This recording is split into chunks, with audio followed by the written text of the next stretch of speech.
Hi, this is Michael Buffer, and welcome to the BoxHard Podcast. Hello, everyone. This is Mikey Garcia. Yo, it's your boy, the odd guy himself, Malik King Scotty. Hi, I'm Charlie Edwards. This is Fast Eddie Chambers, and you're listening to the BoxHard Podcast with my main man, Joey Coastman. Hello everybody and welcome to episode 100 of the BoxHard Podcast. This is a special show. This is a century of shows we've brought you, and what a week for it all to fall on. The week, of course, of Triple G versus Saul Canelo Alvarez, the real fight of the year, but we will get onto that later. Of course, we're going to start the show by diving into the review part as always, but before we get into that, I've got to welcome my partner in crime, Mr. Ayaz Sumra. Ayaz, how you doing? I'm good, Joey. How are you? Very good, my friend. Very good. Right, let's jump into it. Let's talk about the review. And we're going to start last week with a card that happened in the Hard Rock Hotel and Casino, Las Vegas, Nevada. It was on the last Friday. I'm going to start with the whole card itself. It wasn't a great card. You know, all the names on the card actually ended up going the distance in their fights. Their fights didn't, you know, they had no knockouts. It was the guys that were unknown on the bill who got the knockouts. So there was 7 fights on the bill.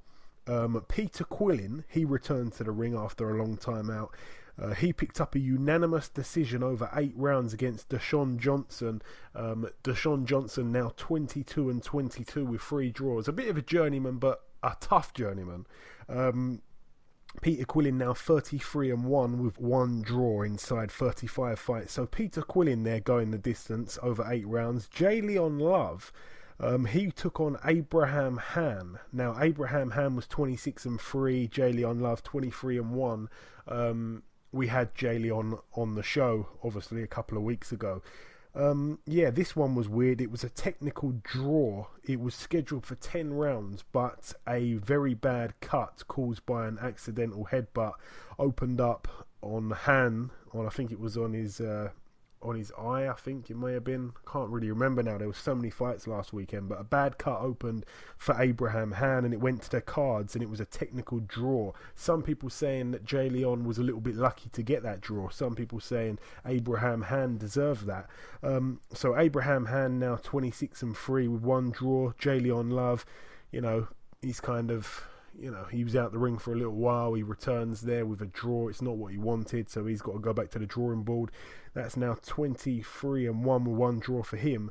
Also on the bill, Caleb Plant, 15-0. He took on Andrew Hernandez, 19-6 with 1 draw. Caleb Plant picked up the win over 10 rounds, unanimous decision for him. So he's now 16-0. And the other fight, which, you know, as I said there were 7 fights on this bill. 4 of the fights ended up going to, you know, going to, I don't want to say going all the way to points, because Leon Love's fight actually was ended inside the original distance with a technical draw. So what I'm getting at is there was no knockout for the big name guys. And of course, David Benavidez, a man that was on the show a few weeks ago, he was setting out to become the youngest super middleweight world champion in history. He did that here. But even though he's a knockout artist, he ended up going the distance with Ronald Gabriel, the man from Romania who just flew over to Las Vegas, impressed Floyd Mayweather and ended up signing with him.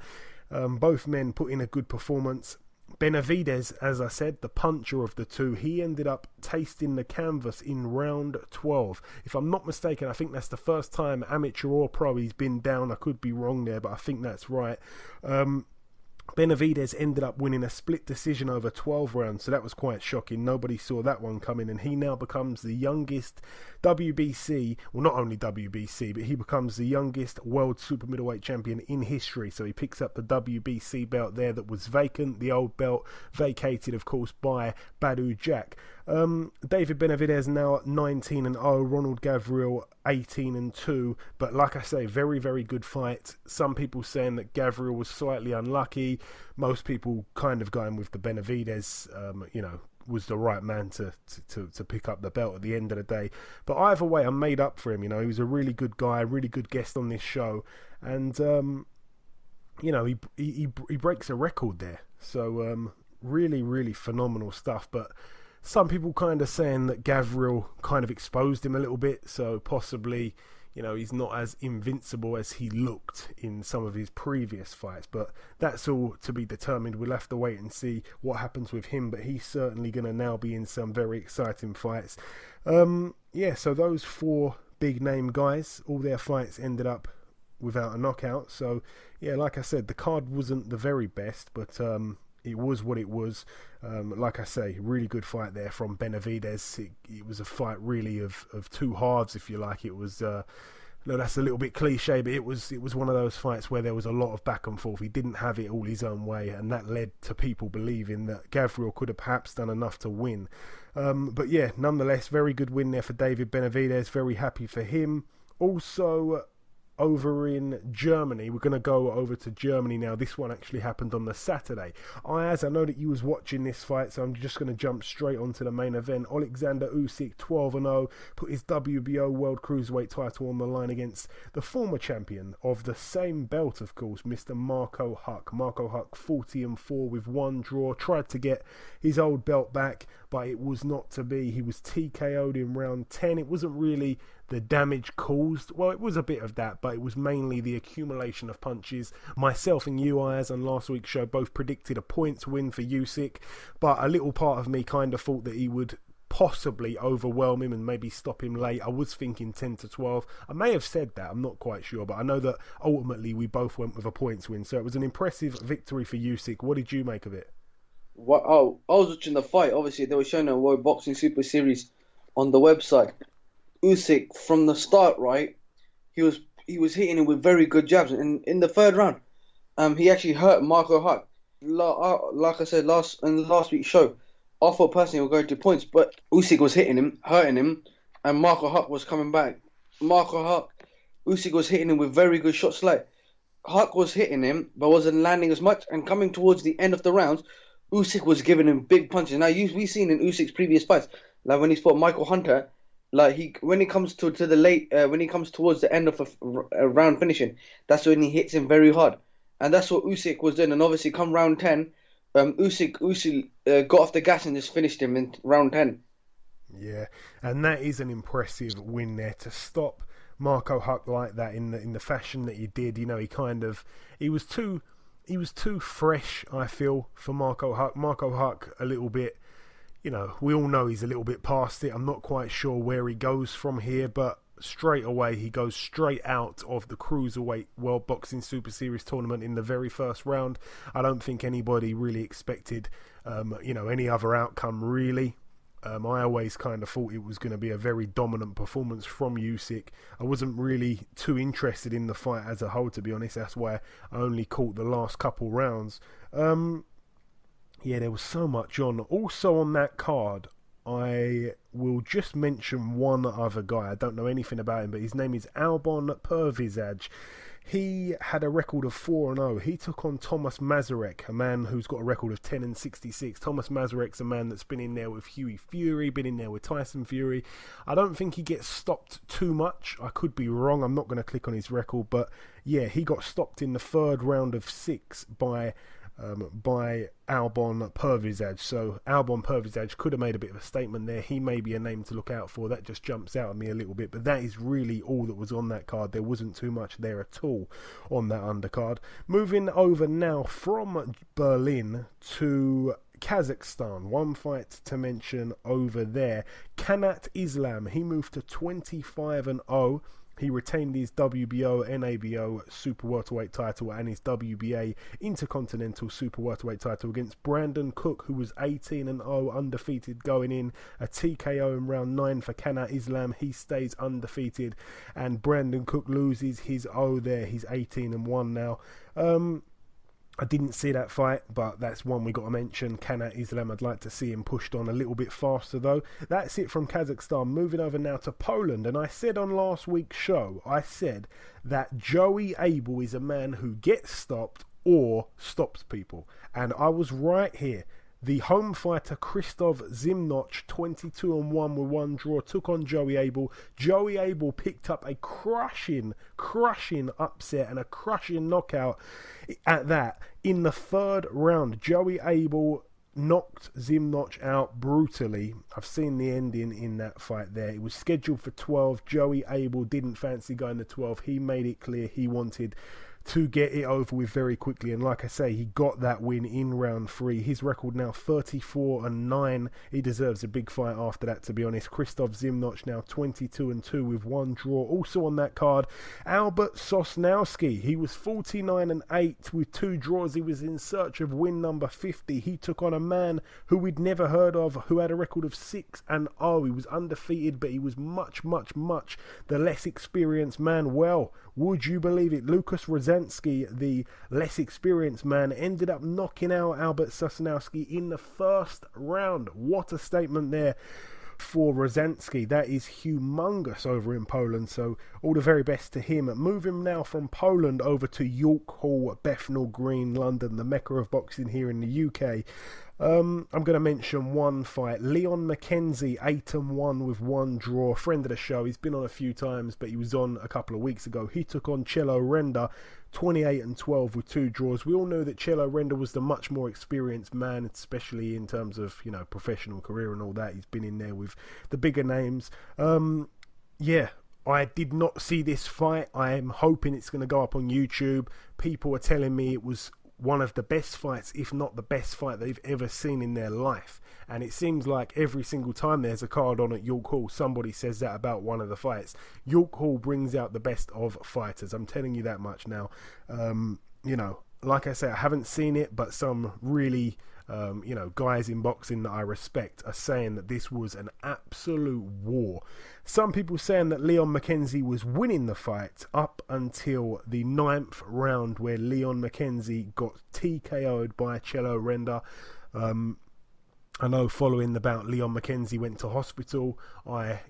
I really wish him the very best with whatever he decides to do, because of course after the fight he decided to announce his retirement. It was the following day that he announced that, so I feel very sad for Leon McKenzie. He kept hinting a couple of weeks ago on the show that he's nearly 40, so that kind of told me something. And it's a bad way to bail out, really. It was for the vacant super middleweight Southern Area title, so I would have liked to see him win that, really, before retiring, because he had the real close fight with Jermaine Smile at English title level. So this was a bit of a step down in terms of the title, the actual title itself, the status of it, but it wasn't to be for Leon McKenzie. I know he had a chat with his dad, of course, former fighter and champion in his own right, and perhaps also his uncle Duke, former world champion, and they've come to the conclusion that he's decided to retire. So I wish him all the very best. And Marcelo Renda did really, really well by all accounts as well. A man that really and truly, in this point of his career, probably not many people, thought that he had it in him to have a war like that over the course of the fight. So all the very best to both men. It's really good to see that they've both become friends after this fight. Marcelo actually said that he believes that him and Leon are going to be friends for the rest of their lives. They also had a few phone conversations. They've kind of reminisced on the fight this week as well over the phone, so that's good to see. Great sportsmanship there from both guys, and all the very best to Cello Renda.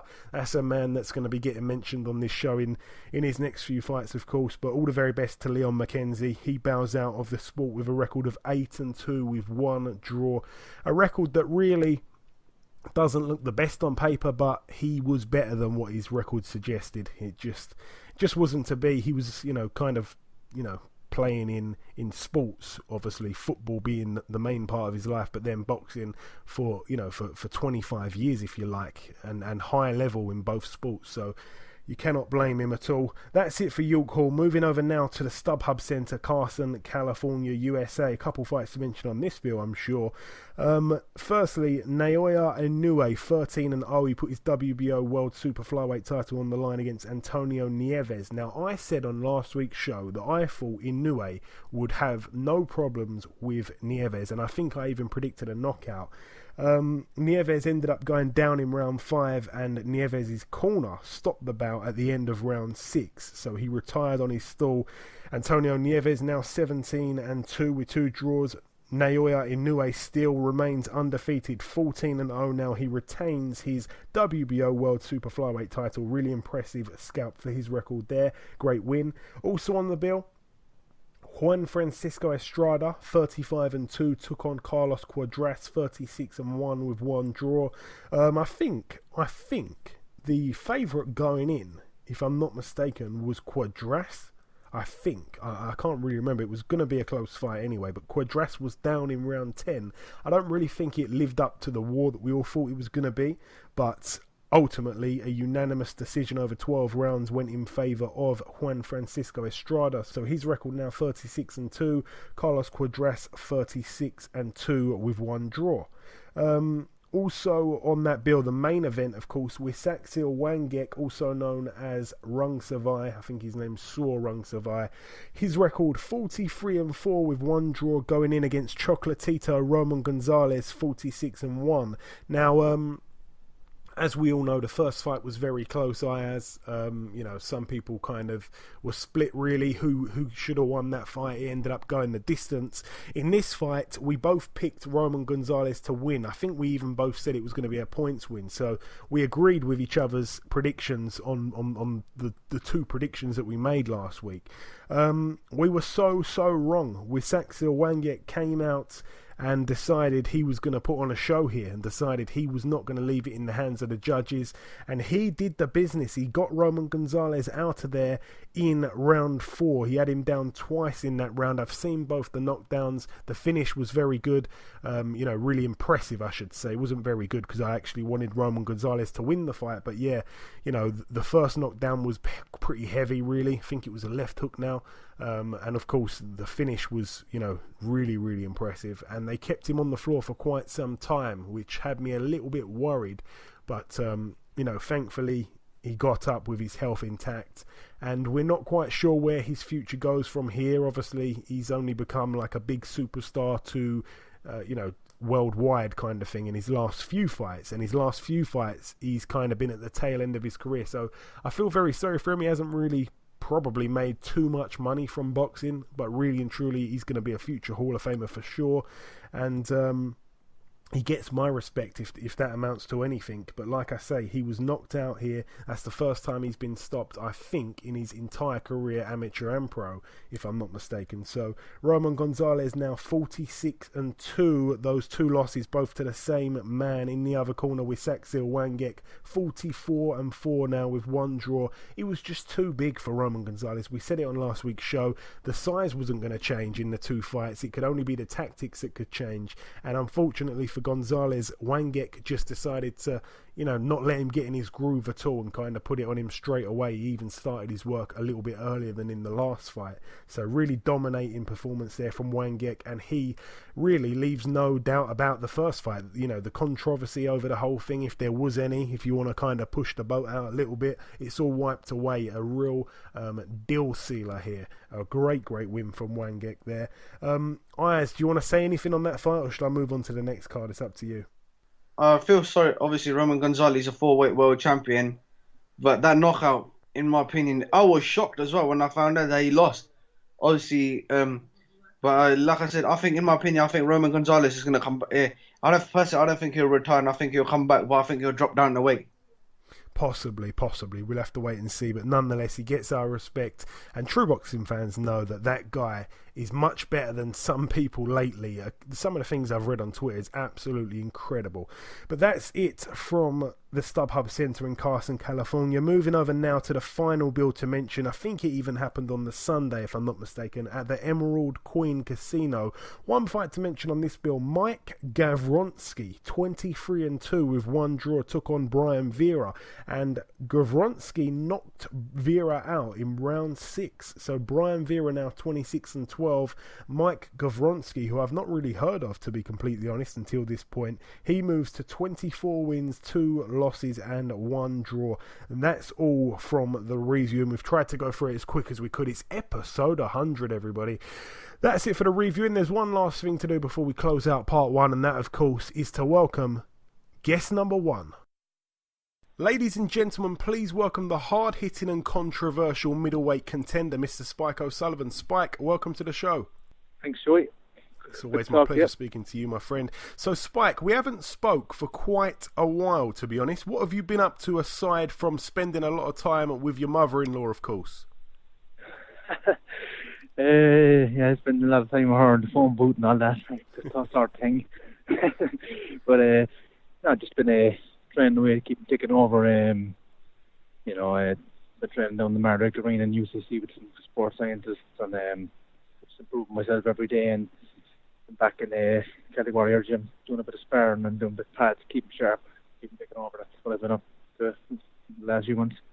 So, Spike, firstly, the Gabriel Rosado fight was a big rumour for a while, and as soon as I saw it floating around Twitter, I straight away messaged you, if you remember, and you basically said it hadn't been signed at that point. Some people, despite that, were running around, thinking it was certainly going to happen. In response to the Twitter world going mad about it, Gabriel Rosado responded by saying he hadn't actually received any kind of offer. Do we know what happened there at all? Be completely truthful, I don't really know exactly what went on there. I was told by my camp that from my team that I was definitely going to be fighting Rosado, and it was only a matter of time before everything was signed up, but just didn't come about in the end, and I was disappointed because it was a fight I was kind of looking forward to be honest, and I was training for Rosado actually. I was in training camp for him, and he came out and said he'd never heard anything about it. I just don't know what went on. To be honest, was it his management team, or I have absolutely no idea. Yeah, no, fair enough. But aside from that, your promoters, Murphy's Boxing, have teamed up with Golden Boy to promote a card in Massachusetts at the House of Blues, of all places, a venue where Tupac Shakur had a few concerts at once upon a time. The card's taking place on September 30th, as we know, in which you'll be now fighting England's very own Nick Quigley. Do you know much about him at all, Spike? I don't know much about Nick Quigley, to be honest. I know more about the House of Blues than I do about him because, I think it's definitely at least my fourth fight there. I've fought there a couple of times before, and the place has been sold out each time. I get good support from the Irish community there, and I'm looking forward to fighting Nick Quigley there now. I've just been looking into him lately because I found out I was fighting him. I didn't hear of him prior to that. Maybe I might have watched him in Prize Fighter, but I couldn't really remember him from that. I watched a bit of him now on YouTube and that, but I'm looking forward to the fight. And he's listed at being 6'2". Will this fight be at 160? I'm not sure what weight this fight is at. I'm walking around. I always make middleweight. It doesn't bother me. I could fight him a little bit heavier. He's 6'2". I know. Looks like a big enough old chap. That doesn't bother me. I fought two guys with 6'4". Height's never been a problem for me. And what kind of day, if you know at this stage, when will you be travelling over to the States, Spike? When will you be over there? Oh yeah, I have all my plans in place. I'm going to travel out on the 22nd, which is 8 days before the fight. It's my 11th fight in the States now. I'm very acclimatized to that, so I'm very, very used to that. My first 10 fights in America, I've won 10 out of 10, 8 knockouts, and I have no doubt that it'll be 11 and all. I'll be keeping my 100% record on the American side. So I have all the plans in place, the accommodation, and everything all lined up, gyms. It's a routine for me. America now is my it's my second home basically, and I have it all sorted out there. Excellent stuff. Now, I want to get your thoughts on the super middleweight World Boxing Super Series tournament, Spike. Obviously, there's 4 Brits in the tournament, so we've got a lot of interest in the tournament. Firstly, a matchup I want to ask you about. You may know a little bit more than me. I'm not too clued up on Yildirim. I know he's taking on Chris Eubank Jr. As I say, I don't really know too much about Yildirim, but have you got any kind of thoughts on that fight, if you do know a little bit about him? Yeah, I know a little bit about him. I think I was scheduled to fight him before. There was talk of me fighting with him before. Really? Yeah, a while back over in America, there was possibility of fighting him. Obviously, I fought Eubank before. I think it's a good fight. I think I could see Eubank coming out on top. But it won't be easy for him. I don't think. He's a fit, good fighter. It'll be good to watch. I'm looking forward to looking at it, and I think Eubank's going to win it. And also a really intriguing fight as well. It's a shame a little bit from a British standpoint that two Brits are facing off against each other straight away. George Groves against Jamie Cox. How do you see that one playing out, Spike? I really like Jamie Cox. I met him before. He's a very nice lad, and George Groves as well. But I think George Groves is going to win this one. And I think he got first choice, if I remember correctly, and he picked Jamie Cox straight away. I think he picked him for, I think he fancies that fight, and I think he's going to win. I think, in my opinion, the two guys that potential winners are Eubank Jr. and George Groves, and I think it's a shame that they're going to meet in the semi-final. I would have liked to see them maybe on the opposite side to the draw, and it would have made for a good final for Britain as well. Yeah, I was going to ask you about who you saw perhaps winning that whole tournament. I thought you was going to say someone like Callum Smith. I know that a lot of people were backing him to win. You don't give him a chance of winning the whole thing? No, I don't. I think my honest assessment of him is I think his highlight reel was against Rocky Fielding, on that night. I think, might happen again if they fought again the same way it did. And I think he got a massive profile from that. I'm not 100% convinced by him. He's big at the weight, and obviously he carries a bit of power, and he's not a bad boxer. But I think I've seen one or two other fights. I'm not too sure about him. I think Eubank and Groves are definitely beat him. And finally, Spike, I'm sure you knew it was coming. There's no way I'm letting you get off the phone without getting your opinion on Canelo versus Triple G this weekend. A phenomenal fight. I know that it's one you're definitely invested in. You've got a lot of interest invested in it. How do you see that one playing out? Who wins that? Well, it's a really good night for me, an exciting night for me that night. I'm going to watch my former opponent as well, Billy Joe and what's his name, William Monroe Jr. Firstly, I'm going to watch that fight. I think Billy Joe is going to go up top of that. Secondly, later on that night, I'm going to see Canelo, Triple G. I think I'm going to go for a Triple G knockout. I think he's going to do it, and I'd like to see Billy Joe and Triple G fight after that, a unification match. I think Billy Joe Saunders has style, trouble Golovkin and outbox him and maybe unify the division. We'll have to wait and see, but as you say, there's so many juicy fights that can be made in the middleweight division, especially some with your name in as well, Spike. Anything you want to say at all before we let you go? I'm out of questions now. Well, if I'll be with Golden Boy going forward, maybe in conjunction with, I'll be signing with Murphy's Boxing, but we'll be doing a lot of deals with Golden Boy, and they've got a lot of TV dates for ESPN, and ESPN were very keen to have me as a main event. If Canelo does beat Triple G, he's also a Golden Boy fighter, so the Irish against the Mexicans in America will be a big seller. I think he looks more Irish than I do, and I look more Mexican than he does. I think it might could make for a good fight if he does manage to beat Triple G. It'll be an easily made fight. That given that our promoters are working together, and I think it's fairly good as well. Excellent, my man. That sounds very exciting. I'm looking forward to that, and congratulations, as I say, on Murphy's Boxing. Joining up a little bit with Golden Boy. That's a great move for them, and of course yourself, profile wise as well. So you deserve it, my man. I'm very happy about that. Okay, listen, Spike. It's always a pleasure speaking with you, mate. Best of luck for the 30th, and we'll catch up again afterwards, I'm sure. Thank you, Joey. Always a pleasure, and I look forward to speaking to you again soon. Okay, now it's time for part 2 on this week's show. This part is the preview part, but before we get to that, we're going to go over to Ayaz with the latest news.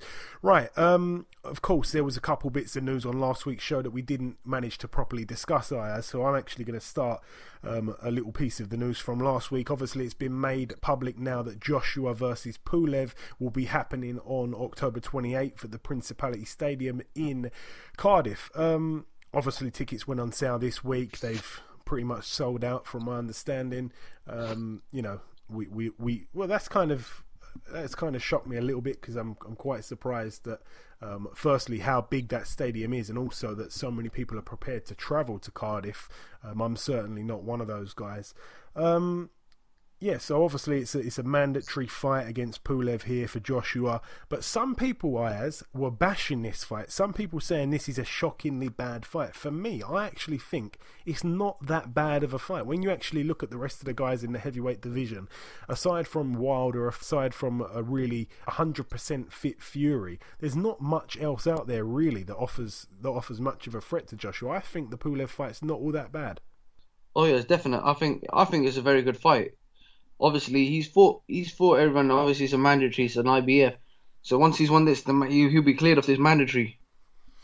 Yeah, and we do want to see a unification fight with him, and I believe that is probably what they've got on their radar. But for me, I think Pulev's a man really that, you know, he doesn't really get fazed by the occasion. We saw him fight Vladimir Klitschko in the only loss of his resume. His resume, by the way, stands at 25-1. He got stopped by Vladimir Klitschko, but it was a really impressive and aggressive looking Vladimir Klitschko. He actually managed to bring the best out of Klitschko, and he went down a few times, Pulev, but to be honest, he kept coming back. You know, he wobbled Vlad with a jab within about the first 10 or 15 seconds of that fight. So I don't think he's going to show any respect to Joshua, and I think he's going to go in there and try and give it a go from the first bell, and that's really what we want to see. So, I'm actually looking forward to it. I think that Joshua wins it, and he probably wins it quite easily, really. But I think Pulev will definitely go there to win. He won't be affected by the occasion. I think he'll be going there to try and put it on Joshua. And hopefully we see a little bit of a big drama show. I feel like it's the right phrase to use this week. There's also some fights on that undercard, Ayaz. I believe you've got the list of the fights on that undercard to mention. Oh, yes. Kao Yafai would defend his WBA super flyweight title against Sho Yoshida. Yeah, that's Sho Yoshida's record's 24-0, but when you actually look at the people that he's beaten, his last two opponents were both making their debuts, so that's pretty shocking. That actually reminds me of Saw Rungsavai or Wisaksil Wangek. His last two opponents before taking on Roman Gonzalez the first time round were both people making their debuts, so maybe that's some sort of secret message there. But no, I don't think it's gonna really mean too much in this fight. You know, he was the Japanese super flyweight champion for quite a while, this guy, but aside from that, he's won no other belts. Most of the people that he's beat, really and truly, most have had losing records. He's not really done anything spectacular. He's fought I think 5 or 6 people making their debuts, so he's got a bit of a padded record, really, and I think that Kao Yafai will probably walk through him pretty easily. What other fights are on that undercard, Ayaz? Dave Allen will fight Lenroy Thomas in a rematch for the Commonwealth title. Yes, obviously the first time round, Dave Allen. For me, I actually thought he nicked it, but maybe I kind of saw it through a bit of a bias kind of pair of glasses, because for me, I thought he did enough. But no, Lenroy was really impressive as well, and obviously Kenny Porter jumped in at the last minute. That's the father of Sean Porter. He jumped in at the last minute as like a replacement trainer. I'm not sure cornerman, I should say, and I'm not sure if he's going to be back with him. But Lenroy was really impressive as well, and I really hope that Dave Allen can do it. Otherwise, really and truly, his career is in tatters. But he's a good friend of the show, and I'm looking forward to it, really. Hopefully he can win that Commonwealth belt. What else is on that card, Ayaz? Frank Buglioni will fight Callum Johnson.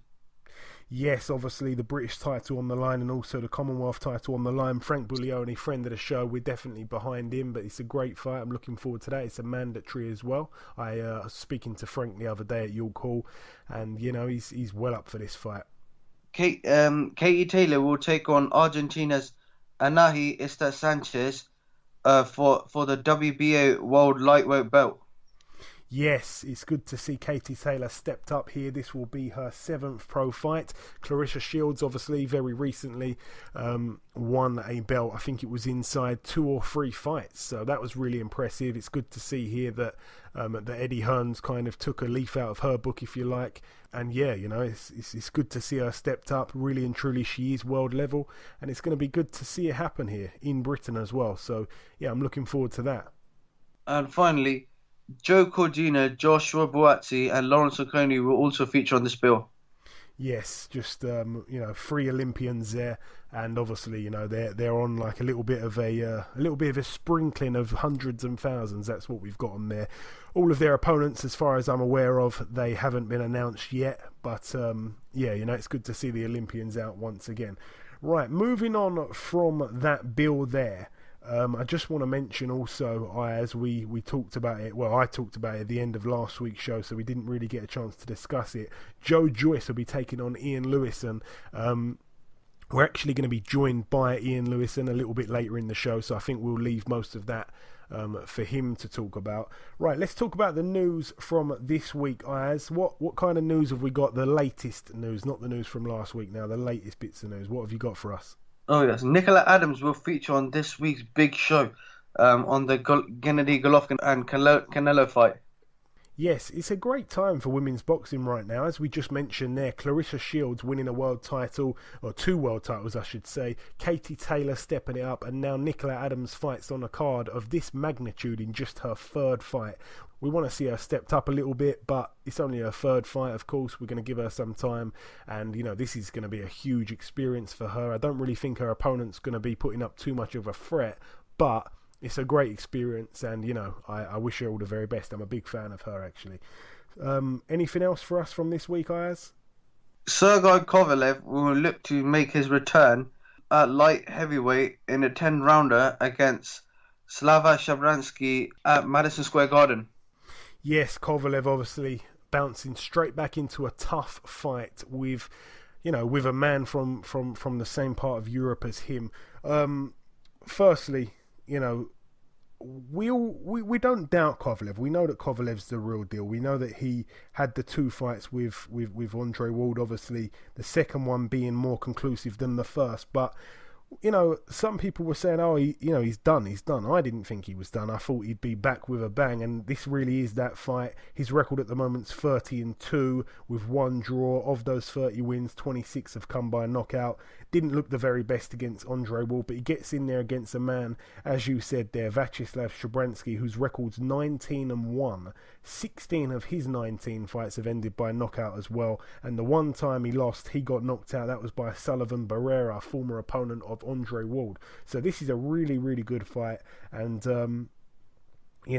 Shabransky's an exciting fighter, so is Kovalev, so I'm really looking forward to that one. Any more news for us, Ayaz? And finally, Andrew Selby will look to face Maximino Flores in a ring return next month. Yes, Andrew Selby. I'm going to try and reach out to him, perhaps get him on next week's show. He's fighting in a WBC World Flyweight Eliminator, so he will be hopefully fighting for the WBC World title in the near future. This is an Eliminator. His opponent being from Mexico as well. I don't know too much about him, in all honesty, but it's happening at York Hall, which is quite surprising, to be honest.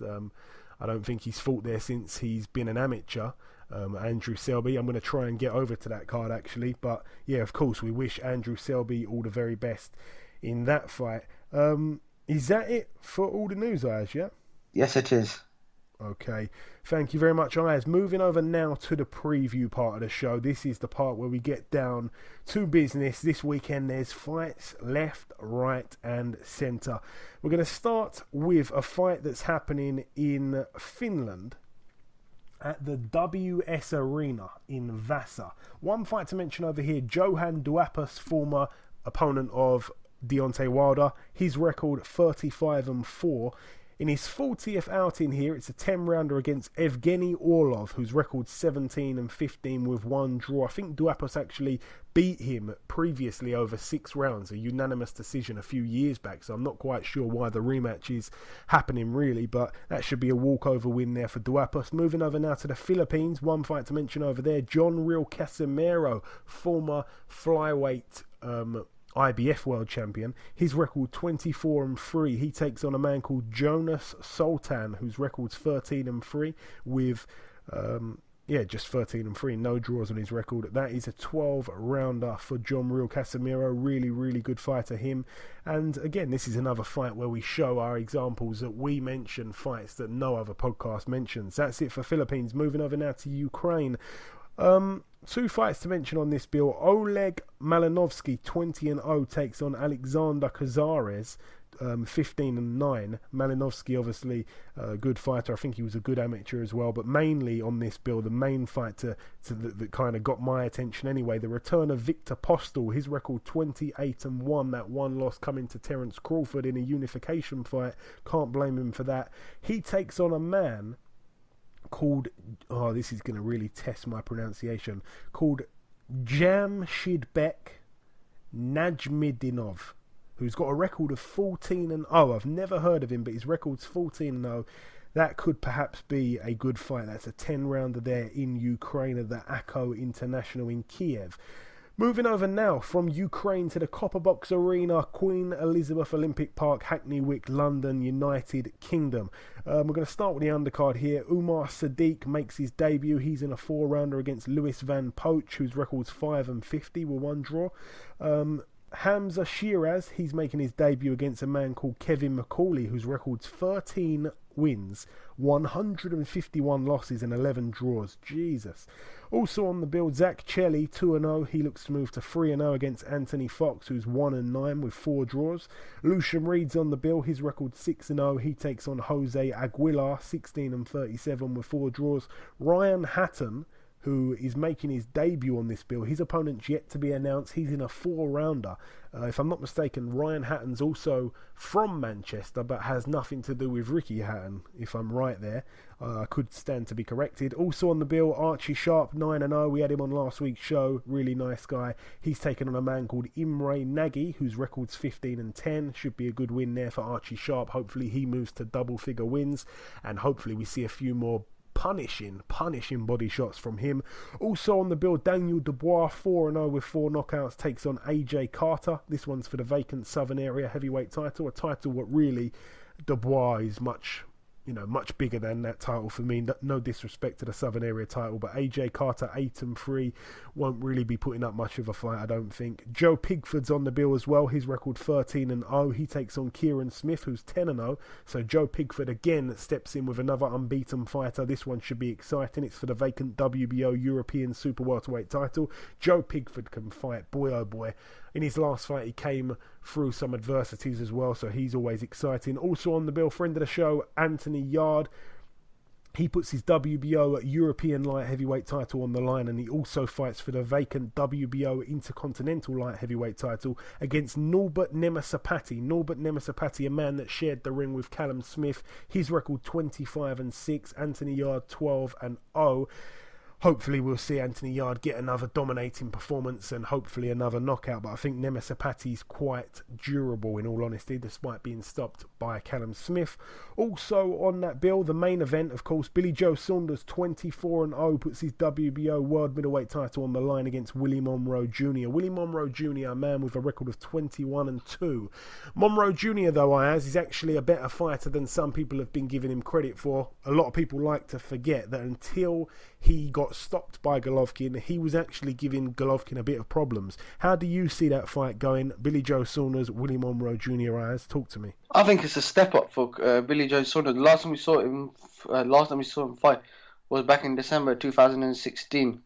Now, obviously, he's split with Jimmy Tibbs. We went to Adam Booth. Split with Adam Booth. Went to Dominic Ingle. Now, obviously, we saw a picture, Billy Joe Saunders picture uploaded a picture of himself, and you can see like how much he's trained hard. He's trained hard in the Ingle gym. Obviously, we know that Billy Joe Saunders don't have a knockout power. So, in my opinion, if I'm gonna for a winner, I'm gonna go for Billy Joe on points. Yeah, I think I'd probably go with Billy Joe getting a decision, especially the fact that it's in London. However, we can't really overlook the fact that Willie Monroe Jr. is a decent fighter. As I said, he doesn't possess knockout power, despite a picture floating around of him knocking out, or knocking down at least, a light heavyweight in sparring. I don't know who that was. They haven't said so, but of his 21 wins, he's only got 6 knockouts, so that's a really low percentage. His overall percentage of knockouts is 26%. Obviously, the 2 losses, one was to Gennady Golovkin. He got stopped in the 6th round, but like I say, he was actually fighting pretty well, gave him a few bits of trouble, and also, even though he got knocked out in that round 6, he showed some toughness, he showed some grit, and that factor as well, paired with the fact that Billy Joe's not really the most sort of one-punch knockout guy. I think that it probably will be a points fight. Also, the only other loss that Willie Monroe's got is the loss to Darnell Boone. He lost a split decision to Darnell Boone. There's no real shame in that. That's a really wild card fighter there, a man that put down Andre Ward, of course, and all the rest of it. His encounters with Kovalev and Adonis Stevenson, to say the least. But I think this is probably not an easy fight. I think there's going to be some back and forth, but I think through the duration of the fight, I think Billy Joe will do quite well. Even though he's looking in great condition, I just hope he doesn't gas over those rounds, because I think Willie Monroe looks like he's in phenomenal shape as well. That's it from the Copper Box. We're now going to move over to the Echo Arena in Liverpool, Merseyside. This one's being broadcast on ITV4. It's another World Boxing Super Series tournament card. I'm going to start with the undercard. Martin Murray, 35-4 with 1 draw, takes on a man called Arman Torosian. Now, Arman Torosian, he actually lost the fight to Nuhu Lawal. That's the guy who, came over and fought. Well, I say came over. He went over to Monaco and fought Martin Murray on that Monaco card. It was quite a while back now, wasn't it? But he fought Martin Murray on that card, Lawal, and gave him quite a few problems, despite Martin Murray getting the win at the end of the day. Well, this guy actually lost to Lawal, so I'm not quite sure how much of a problem he's gonna offer Martin Murray. But Arman Torosian, 18-3 with 1 draw. Martin Murray, 35-4 with 1 draw. That's really the most interesting looking fight on the undercard. However, Zach Parker, 12-0. I don't know too much about him. He's in a 10-rounder against Luke Blackledge, 23-4 with 2 draws. If I'm not mistaken, I think Blackledge is coming off a loss as well, so that should be a decent fight. Zach Parker stepping it up there. And also, of course, the main event, Callum Smith, 22-0, takes on Eric Skoglund, 26-0. Both men can bang. I think it should be a good fight. Obviously, it's a shame it's going to be happening around the same time as the Billy Joe Saunders fight. That's the only thing that kind of annoys me about the fact that 2 fights are on the same night, especially as there's not really time to watch one card, then the other card after, because we've got the big one coming up, of course, at 2 in the morning on Box Nation HD, which will be Canelo Triple G. That card starts at 2 a.m. So we're going to wish, of course, Callum Smith all the very best. He's a friend of the show. Hopefully he becomes 23-0, and hopefully he proceeds to the next round of this 8-man tournament. We're not gonna talk too much about it, Ayaz, because I know that Eric Skoglund's not a man that we know too much about. Moving over now to the big one, the T-Mobile Arena, Las Vegas, Nevada, USA. We're gonna start with the undercard. There's not really much going on, to be honest. Nicola Adams, 2-0, takes on Alexandra Viajk, who's got a record of 11-6. That is 4 3-minute rounds. It's good to see 3-minute rounds there for Nicola Adams. She likes that. Ryan Martin's on the bill. His record 19-0. He takes on Francisco Rojo, 20-2. I don't really know too much about Francisco Rojo, but the WBC Continental America's lightweight title's on the line for Ryan Martin. That's his belt. It's on the line for both of them, of course. And the vacant WBA Intercontinental lightweight title's on the belt as well. Ryan Martin, 19-0. He looks the promising guy coming up. When I said there wasn't too much to offer on the undercard, I really meant there's not too many fights on. I think it's only like a 7 or 8 card bill. The actual quality of the individual fights is quite good. Joseph Diaz 24-0 takes on Jorge Lara 29-0 with 2 draws. That's a brilliant fight. Potentially one of, well, I don't want to say the fight of the weekend, but that could steal the show. That is a really, really good fight. Randy Caballero, though, 24-0, puts his NABF Super Bantamweight title on the line against Diego De La Hoya. That is a great, great fight. Both men undefeated, same as the Joseph Diaz and Jorge Lara fight. Both men undefeated. Both men putting their O's on the line. Somebody's O's got to go. Diego De La Hoya, of course, the cousin of Oscar De La Hoya. He's been wanting a big fight for quite a while. He's been fighting in Argentina lately. This is his big fight. Randy Caballero, a man really that has kind of took quite a long time to get on the world level, and he's still kind of marching on. This is his 25th fight, and he's kind of been on fringe and then kind of stayed at fringe. I don't really know what's going on with him. So this will be a really telling fight. Somebody's got to lose, somebody's got to win. And now the main event, Ayaz, for the IBF World Middleweight title, the IBO World Middleweight title, the WBA Super World Middleweight title, and the WBC World Middleweight title. Of course, Saul Canelo Alvarez in one corner, 49-1 with 1 draw. In the other corner, Gennady Triple G Golovkin, 37-0. What a fight, Ayaz. Let's be honest, this is the fight of the year. None of that Mayweather-McGregor nonsense, nothing else. None of that Klitschko, AJ stuff. It was a good fight. They were both good fights, let's be honest. But this is the real fight of the year. We're seeing it this weekend, Ayaz. What happens? Tell me. Oh, this is what you call a proper fight. This is a proper fight. 2 middleweight kings, right? You got Gennady Golovkin and you got Canelo Alvarez. They both got brilliant records. They both got knockout power. They're both big punchers as well.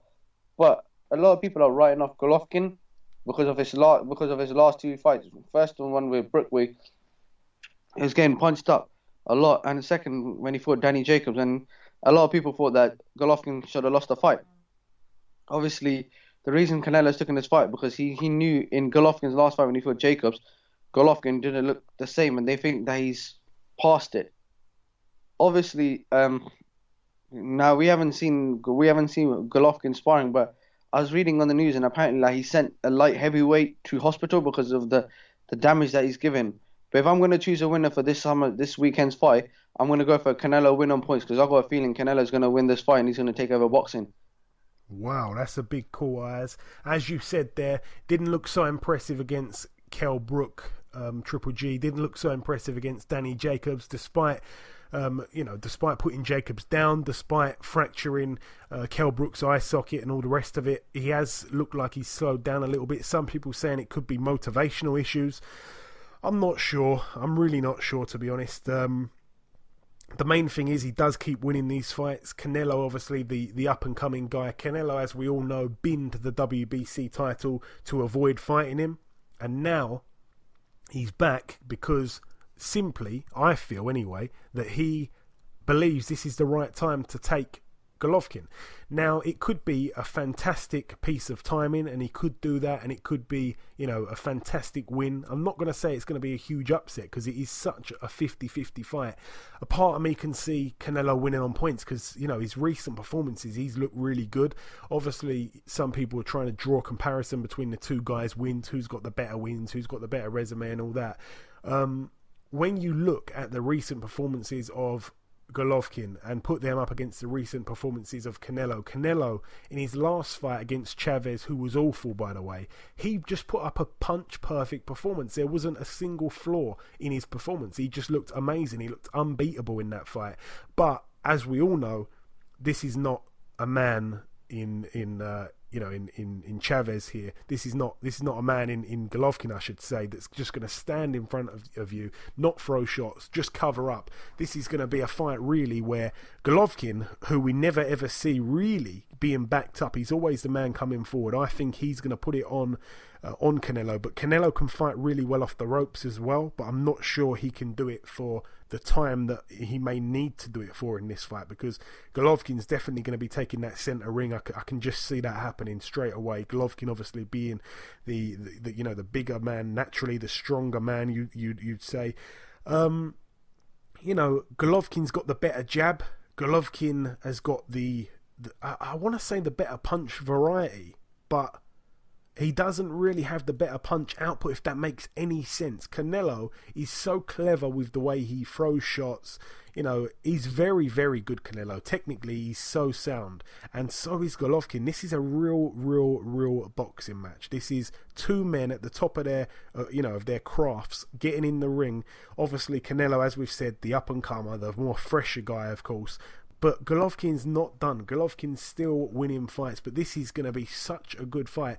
I really don't know, Ayaz. It's so hard to pick a winner. I think you guy in there with Canelo, I think I'm going to go against you and just go with Golovkin. You said on points. I'm not going to... I feel like... I'm not sure what's going to happen. I'm not too sure. So I think I'll just go with Golovkin. You can just go with Canelo. And we'll see on next week's show. But what I do want to say, as it's episode 100, we're going to make a little bit of a change to the show. What we're going to start doing now is, if there's a big fight, we're going to do a poll on Twitter. We're going to read out our listeners, or our followers, if you like, whatever you want to call it. We're going to read out their opinion. We're not going to read out how many percent voted this, and this. We're just going to do the most voted one. That's going to be generalized as our listeners' opinion. So we did ask on Twitter this week which way you see it going. We asked about the Saunders and Monroe fight. I just want to back up a little bit there. 64% of people went with Saunders to win by decision. Ayaz, me and you both agree with that. So we're going to do like a prediction league from now, from this episode 100 here. In the next shows, we're going to do one where we ask the listeners and our followers on Twitter, and we're going to basically have their prediction against my prediction and against your prediction. So there's going to be 3 scores going on. It's all been reset. Ayaz tried to cheat and he didn't keep the scores properly. Now we're going to do it properly. So this is it. This week it starts. So we're all going with our listeners and me and you, Ayaz. We're all 3 of us are all saying Saunders by decision. So we can't be split there. No one can win about that one. But we've got a tie, unfortunately. Our listeners see Canelo by decision, 37%, and Golovkin via decision, 37%. So what I'm going to do is, there's still some time left on the poll. So I think up until fight night, or up until the poll ends, I think it might be maybe the day before fight night or something, I'm going to write down, the most favoured bit. So if you're listening to this now and you haven't voted, go onto our site and vote. Go onto our Twitter page and vote, and, make your vote count. So we will see. I'm going to go with Golovkin. You're going to go with Canelo. And our listeners are going to go with one of the other. We're going to have to wait and see. So we're going to start doing the scores. Hopefully that's made some sense. We're going to start doing the scores from next week. So next week, we've all gone with Saunders, so we can't be split on that. We're all going to be split up about what we're going to do with Golovkin. I'm actually going to say Golovkin on points. No, I'm not. I'm going to go Golovkin knockout. I'm going to be bold. I'm going to go Golovkin knockout. You're going to say Canelo points, and we're going to see, because at the minute it's a tie, we're going to see what our listeners go with when the poll ends. So look out for that, listeners, and look out for that, myself and Ayaz. And of course, we're going to be keeping the scores properly now. This is episode 100. We're doing stuff properly. What a fight, though, Ayaz. I'm looking forward to it. I absolutely cannot wait. There's so many ways to look at it, but I just cannot wait. I cannot tell you. It's like Christmas. It really, really is. But that's it for the card at the T-Mobile Arena, Las Vegas, Nevada. One fight to mention, happening next Tuesday on the 19th of September, but by the time the show goes out next week, the fight would have already happened. We'll talk about the winner then, but I just want to really mention at the Sands Bethlehem Event Center in Pennsylvania, USA. I think I've pronounced that right. There's a few fights on this bill. Both brothers of Gary Russell Jr., the world champion. His brother Gary Antoine Russell is 1-0. He's in a 4-rounder against an opponent that's yet to be announced. Also, Antonio Russell, that's his other brother, he's 8-0. He's in a 6-rounder against Christian Renteria, whose record's 7-5. Got to mention these though. And also Mario Barrios, the prospect who's excited me quite a few times now. His record 19-0. He's in a 10-rounder against a man called Name Nelson, whose record's 13-3. We do want to see Mario Barrios stepping it up, but that should be a decent win there for Mario Barrios, a man that you will hear more and more about over the course of the next few months or years. That's really it for this show. It's been episode 100, but of course we're not done yet. There's one last thing to do before we wrap up the show, and that is to welcome a man in a huge heavyweight fight soon, in a few weeks' time. It's now time to welcome guest number 2. Ladies and gentlemen, please welcome the hard-hitting heavyweight contender, Mr. Ian Lewison. Ian, welcome to the show, my friend. Ian, thank you. Hey, it's my pleasure, mate. It's my pleasure. So, Ian, this is the first time you've been on our show. Your record currently stands at 12-3 with 1 draw. I just want to touch on the blemishes. The 1 draw obviously came in your second pro fight. It is what it is with that. You lost a 4-rounder. Go on. Sorry, let me clear something up. Yeah, Definitely. You see the draw. Yeah, I don't understand how it happened. Yeah, because the fact is, it was a 4-rounder. I dropped the guy twice in the first round. Twice in the first round, once in the second round, and then once again in the 4th round, and then I still got a draw. So throughout the fight, it was a 4-rounder. I dropped the guy 4 times, but yet it was still given a draw. So you can understand my astonishment when it was announced as a draw. Yeah, it does sound a little bit crazy mathematically. Obviously, you lost a 4-rounder by a point in 2011. Those 4-rounders, as we all know, can be a bit tricky. And obviously, with a 4-rounder, a slow start can simply mess up a fight. Then, of course, you fought in Prize Fighter and obviously got the first round knockout win in the quarterfinal. But in the semis, you fought Derek Rossi, a known tough guy, in which you lost a split decision over 3 rounds. So the 3 blemishes that I mentioned there were very, very close. They can almost be forgotten about in my book. The only time where you clearly lost a fight was obviously to Dillian Whyte in October of last year. You haven't yet fought since then. Along the way, obviously, I should mention as well, you've also beat some great guys. Also, you're the first man to stop Dorian Darch and beat him at that. No one has ever knocked Timo Hoffman out in the first round. He's only been stopped twice in his career, once by yourself, once by Dimitrenko. He actually went 12 with Vitaly Klitschko, Franz Bofar, Henriak in one day, to name a few. Now, I want to go back to your most recent win, Ian, which was obviously the fight before the Dillian Whyte fight. You travelled out to China to face an unbeaten Chinese prospect whose name I can't pronounce, to be honest, but you fought him for the vacant WBO Asia Pacific heavyweight title. Firstly, how were you eligible to win that belt? I was so confused at the time.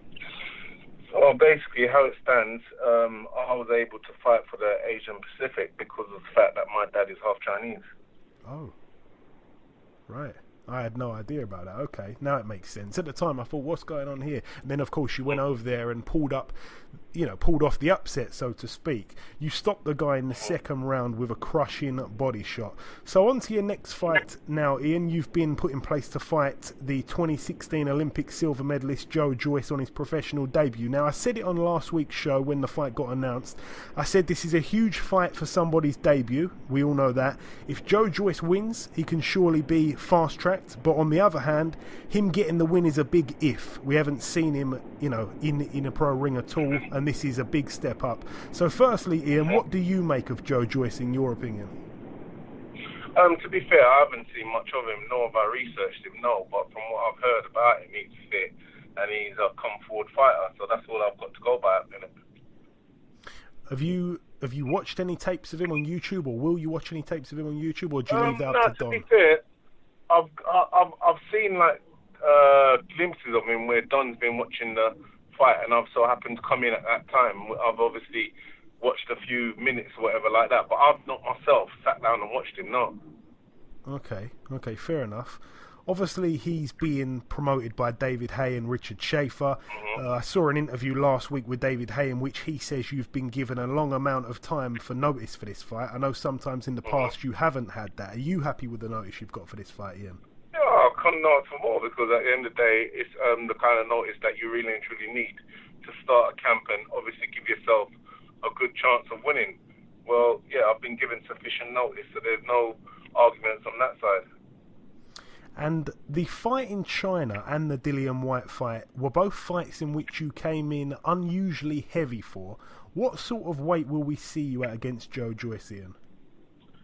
To be fair, I'm not caught up on the weight side of things for this one. I'm just, as long as I'm meeting certain milestones along the way in training, I think I will come in at a good weight. And obviously, and let me put this out there, during the course of when I fought in China and I fought Dylan, I had injuries which limited the amount I could do. But you know what? I'm not trying to make excuses or nothing, but facts are facts, and that is a fact. I wasn't able to do the cardio because of the fact that I was injured. And you say there that, you know, you're more kind of concentrated on the milestones that or the goals, I should say, that you're setting out for. You're more focused on smashing those. Can you talk a little bit about that or not? Yeah, obviously, do you know what the milestones are? There's certain points you want to be in fitness in over a period of an 8-week camp or a 10-week camp, yeah? Say, for example, 3 weeks in, you're not expecting to be fight fit, but you're expecting to be at a certain level.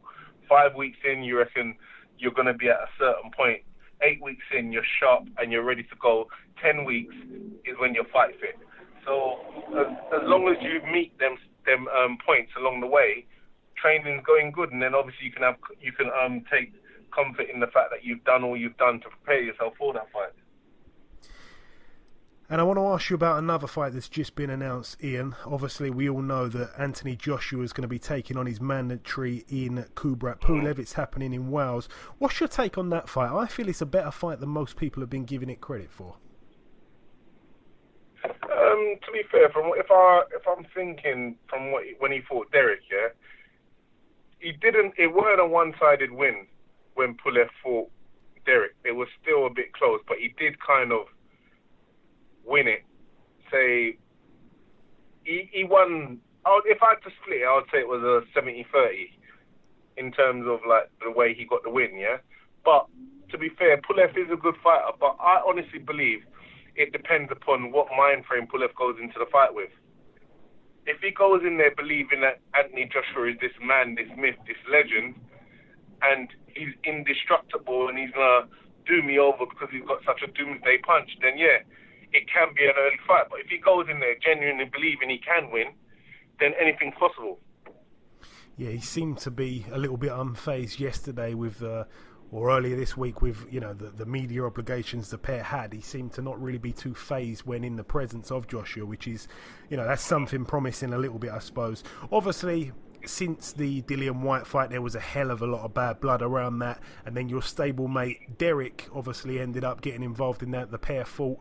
Do you believe that rematch will happen? We all want to see it. Do you believe it will happen? If not, why not?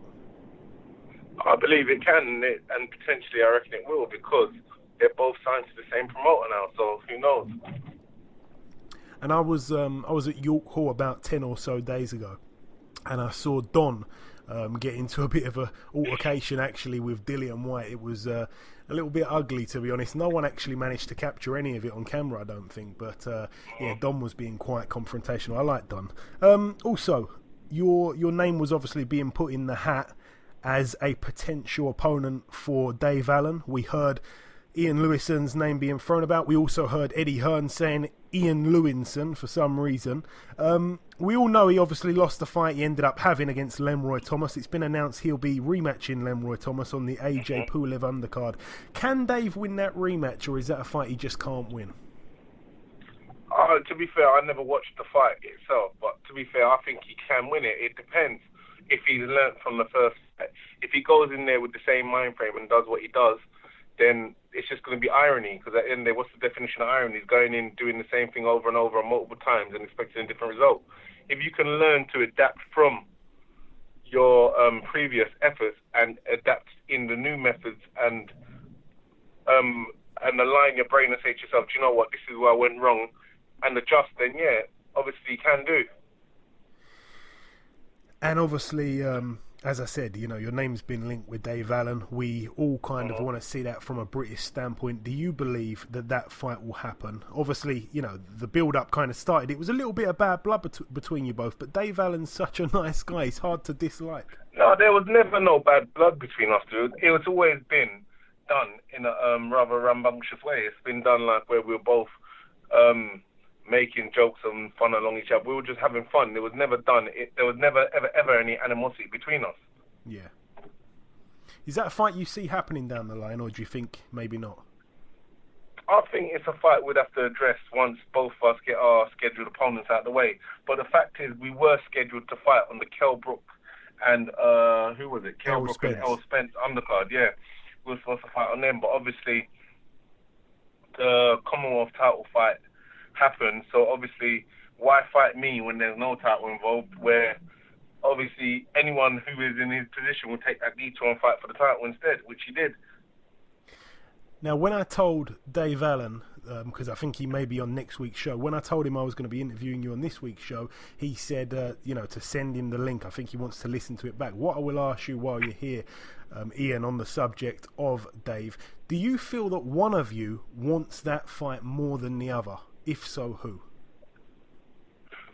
Do you know, I believe at the end of the day, yeah, either or either way you look at it, yeah, we're both in the heavyweight division at the same sort of level, and I believe that both of us want the fight because it's a thing like where he believes he's better than me and I believe I'm better than him. So in order for us to exercise them demons, I believe that he wants it to prove that he's better than me, and then he can make that transition to a higher level just the same as I do.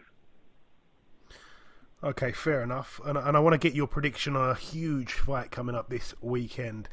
Ian, obviously, doesn't matter which weight class you're in, which weight class you like watching. I know you've definitely got a horse in this race. Triple G against Canelo. Talk to me. Who wins that one?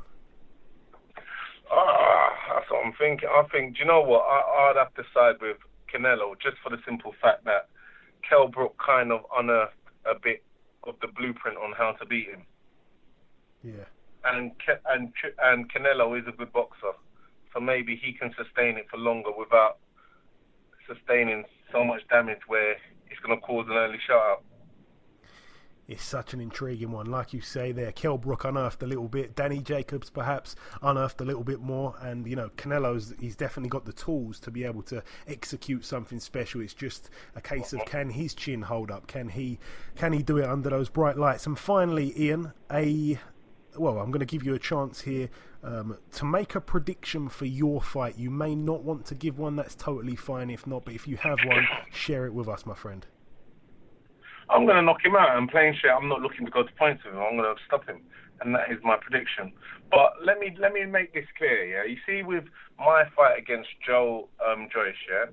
The fact is, win, lose or draw, he can't lose in this fight because this is his debut, yeah? So he goes in there, he loses to me. His promotional team would turn around and say, do you know what, we took a chance. It weren't to be. We should have started him with a lesser opponent, but we had so much belief in him that we kind of took it from such a high level. But do you know what? We'll go back with a group and we will match him appropriately now, a bit of a lower level. He goes in there, he wins, then his promotional and management team have done what is considered the impossible. They've propelled their man in one fight to British title level now. So he's in a position now where he can't lose. The fact is, I stand to lose. I go in there, I beat him. Well, you should have. He's a novice. So therefore, if I go in there and I lose to him, I'm bad. Because I'm a fight veteran and he's a novice. How could I lose to him? So he's in a position where he can't lose. So you say you predict a knockout win for yourself. Can you put any kind of group of rounds on that? Will it be late? Will it be early? I believe it'll be about 5. About round 5. Okay, fair enough. Right, just before we let you go, Ian, I just want to really give you a chance just to say anything you like, anything at all to our listeners. If you've got anything you want to get off your chest at all, just take it away, my friend. yeah, I would say to all the listeners, if you can, follow me on Twitter, Facebook, and Insta. It's Ian Lewison, Lewison, Lewison. And I'd like to thank my sponsors, RVL Free Security.co.uk and number one supplements.co.uk. Excellent. You can do that, my friend. Okay, listen, Ian, it's always, well, It's not always a pleasure speaking to you because it's the first time you've been on. I'm just so used to saying that. Yeah, but let me ask you a question before you go. Go on. Who do you think is going to win out of me and Joe? Well, if it's hard to gauge what Joe's going to be like as a pro. So from that standpoint, it's the unknown. Obviously, as an amateur, he's reaped success at the highest level. He arguably could have grabbed the gold in Rio. So basing it on that, it's hard. It's hard to say he's not looking like being the man who's in there to win. As we all know, that is, you're the opponent in this one. You've been put in there to look good on his resume. The thing is, as I say, it's hard to kind of base what he's going to be like as a pro on his amateur career. It's not a 12. Well, it's not. How many rounds? It's a 12-round fight, right? This one. It's a 10-round. It's a 10 round, right? He's not done that. So if you can put it on him early, which I believe is probably part of your game plan, and you kind of said it yourself a little bit, I think, it's hard to call, man. It's hard to call. I don't think he punches as hard as you. I know, obviously, he's the taller guy. You say he's a come-forward fighter. I don't think he's going to be coming forward too much. I think he's going to try and box off the back foot. It depends. I don't know. It's tough, man. It's tough. You're putting me on the spot a little bit, Ian. That's it, mate. That's it. We want honest answers. Don't feel you have to try and sugarcoat it to save feelings, mate. Did you feel like I was trying to sugarcoat it? I believe you just don't want to give an answer. You just don't want to give an answer to it. But I don't think you're sugarcoating it. But I think maybe you are in two minds. Who knows? But it's hard, Ian, because again, it depends what version of you shows up as well. Mm-hmm. That's why I'm excited that you've been given I can assure you the version of me that's going to show up is the version that's looking to take his head off and take you home and put it on my wall. Well, if that version of you shows up, then I'd lean towards you. I'm telling you, on the 20th, I'm going big game hunting, just like I did against Hoffman. I'm going big game hunting with him. Well, that's what I mean. If you step in that ring as the same version of yourself that was in that Hoffman fight, I definitely lean towards you. You was explosive in that fight. You was really good in that fight. I remember watching that prize fight actually like it was yesterday. So it will be intriguing. So let me ask you then. In the prize fighter, did I lose to what's his name?